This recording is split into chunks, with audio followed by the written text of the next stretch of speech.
Hello, my name is Bill Lockwood.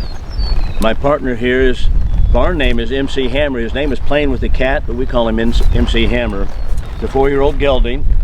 And I wanted to talk for just a moment about a question that so many people ask today, and that is, should a Christian be involved in politics? A lot of Christian people think that one should not be involved in politics. I'm a preacher in the Churches of Christ, and I believe the answer to that is yes, they should be. So let's maybe back up and just start with some basics.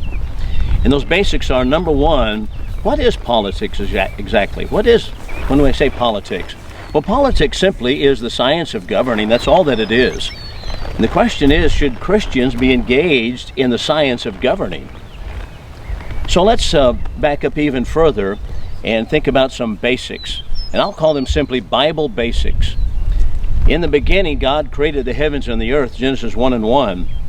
But the height of his creation was the creation of man, Genesis 1:26. So God said, let us make man in our own image. In the image of God, he created him. Male and female, he created them. There are three basic points that we need to note here, and that is that God created life. He gave man life. He gave man liberty. That is, he made man the keeper of the garden, Genesis chapter 2, verse 15, and that had to, of course, entail liberty in order to keep the garden. And property. Property was man's right as well. As a matter of fact, we might even notice that in Exodus chapter 20, thou shalt not steal assumes the right of private property.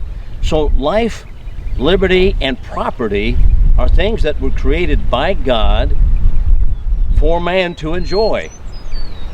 And so now the question is, let's turn to another issue real quickly, and that is, let's ask this question: what is law? What is law? What do we mean when we talk about law? Well, law simply means a rule of action or rule of conduct. So law being a rule of conduct, and normally when we think about law, we're thinking about a collective group of people having laws that by which they're governed. And so law being the rule of conduct, isn't it the case that in the Old Testament God gave laws by which men's conduct would be regulated? Even God himself legislated with laws. And so law being a rule of conduct, it's kind of interesting to note Frederick Bastiat was a writer from France in the founding period of America. And Frederick Bastiat said that life, liberty, and property do not exist because men have made laws. As a matter of fact, life, liberty, and property existed prior to, therefore men made laws. And that's exactly right, historically speaking.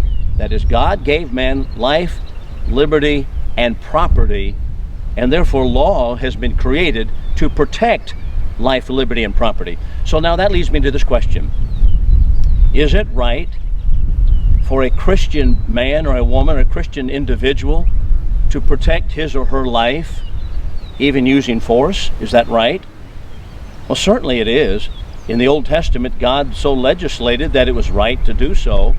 Even the apostles carried swords, according to Luke chapter 22. So it's right for a person to utilize force in order to protect his own life. Is it right to protect his liberty? Well, certainly so.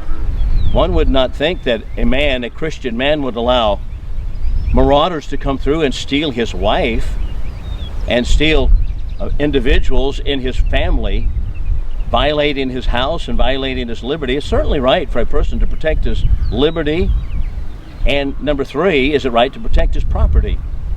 Certainly so. It's right for a person to utilize force to protect property. So life, liberty, and property given to us by God.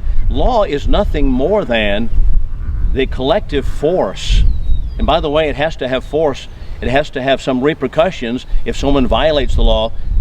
Thou shalt not steal is good law, but it means nothing if there is no enforcement mechanism behind it.